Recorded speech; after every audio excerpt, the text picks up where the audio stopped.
everyone, I'm Dr. Mina Blasey, and today I want to talk to you a little bit about the Cultural Proficiency Continuum. If you haven't heard about it, in the book Cultural Proficiency, and for me, it was a textbook in my graduate program in education administration, and it was written by Lindsey, Nuri-Robins, Terrell, and Lindsey in 2019, the newest edition, the 5th edition, and there was a 4th edition, and obviously prior to that, through 3rd, 2nd, and 1st edition, and I highly recommend the book. However, I want to give you a quick overview. And if I'd like you to take a moment and think about culture from your perspective. What cultures are you a part of? For example, if you're an educator, you're part of the education culture. If you're a real estate agent, you're part of the real estate culture. If you have a family that you've grown up with, maybe it's a culture from a country. Maybe you celebrate Christmas. Maybe you don't celebrate Christmas. So those are cultures that you were either raised with. If you work for a company, you're part of a culture in that company. So think about that perspective. Now I want to tell you a story. And I want you to think about this. Have you ever gotten on an elevator? And you know you have, and you're in the United States. And you're rushing, and you have to get on the elevator because you're headed to a conference or to a meeting. Maybe you're on an elevator because it's a big building and the meeting's on the 2nd floor and you're on the 10th floor. Well, you rush to the elevator. A few people are on the elevator. It's starting to close. What do you do? Think about that for a second. I know what I've done in the past. I've hurried up. Hopefully they'll open the door for me, but somebody else on the elevator is probably like, let me press this to hurry up and close it. Or you're like, oh, maybe if I put my arm in there, it'll open.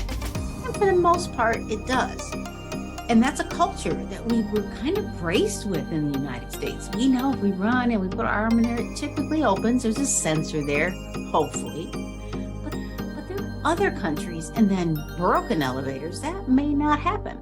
So I had a friend tell me that once they were in another country, I believe it was Africa, and there was a group of medical students, and they were going and they were entering into the elevator, and the doors were starting to close, and they were all medical students. And as they were running to the elevator, they were on the elevator, the last medical student was running, and the people that were from the country that they were in Africa, they were like, stop, telling them to stop. And, our own mental models and our culture in the United States is, hey, you can wait, I'll put my arm in there, it'll open. Well, they were screaming and telling him to stop because if he had put his arm in that elevator, it would have crushed his arm and then moved up and possibly taking it off.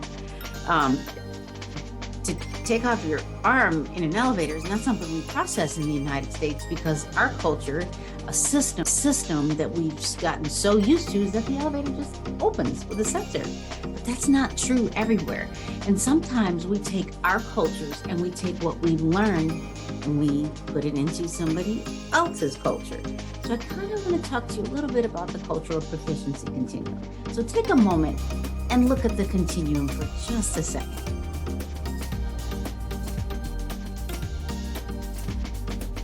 The Cultural Proficiency Continuum, there are 6 areas, and you notice that there was kind of a hierarchy. So you had cultural destructiveness, cultural incapacity, and cultural blindness. Those are 3 areas that I would call a fixed mindset. And then we have the other 3 areas. We have cultural precompetence, cultural competence, and then cultural proficiency.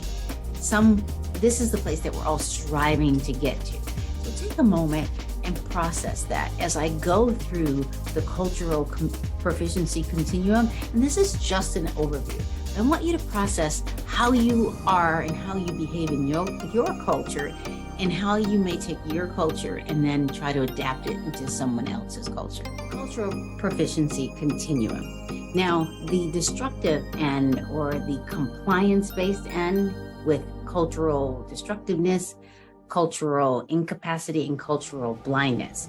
These are the areas where there's less tolerance with other cultures. For example, cultural destructiveness is where a group of people or a person is seeking to eliminate vestiges of other cultures, like completely getting rid of them. And for example, just think of Hitler, think of that, what that did to history. Think of the indigenous people in the United States, think of Africa and full countries and people that were just eliminated. So that's because of some destructiveness in mindsets and fixed mindsets of people. Then we have cultural incapacity. And incapacity is seeking to make the other cultures or cultures of others wrong. So, for example, think about it when you take what you already know and you just apply it to someone else as if that's the way they're supposed to do it. For example, some countries, it is, they don't eat with a fork. They may eat with different utensils. And we think, well, where's the fork? Well, what if they don't provide it for you? And you think, well, how dare you not have a fork? Those are because we take our culture and we put it onto someone else as if they understand and learned it the same way we did, or as if what we do is right and they're wrong. Process that for a second. And then we have cultural blindness, and I'm going to challenge you with this. Cultural blindness, unable or refusing to acknowledge the cultures of others. You know they're there, but you don't see it. Like, it's not just wrong, it's you don't want to be, it's a little bit better or a little bit more tolerant, but you may say, yeah, we're all humans, but I don't see color. Well, I would challenge you to see the light spectrum, the visible light spectrum, because everyone is a color. And we know that because you see that I'm brown, for example. And then I have friends that are maybe lighter, white or beige or light brown. And, we see color from that perspective. We also, I would argue that if you love physics, the light spectrum, visible light spectrum, red, orange, yellow, green, blue, indigo, violet, those colors, the absence of all those colors is white. When we combine all those colors, it's black. And you know that if you've ever colored, you put a bunch of colors all over each other, that is the way our eyes perceive others. If we didn't see others in their colors, we are negating who they are. So really consider that as an intolerant or a very destructive perspective. And that is what I would call a fixed mindset. Now, this is a bigger picture. We can really dive into all three of these areas. I want you to take a moment and just process that as we go into what I would call a growth mindset. Now, growth mindset is precompetence. That's the beginning start of understanding culture and starting to embrace other differences.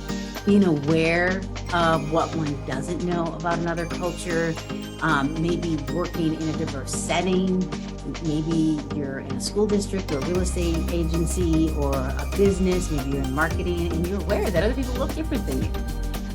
Maybe there are different cultures, maybe people are from other countries, you're aware of it, and you can move in a positive direction. But you may not have a system in place where you can acknowledge and understand others, and you still are learning what that looks like. Now, cultural competence. I like talking about this because this is typically where most of us are.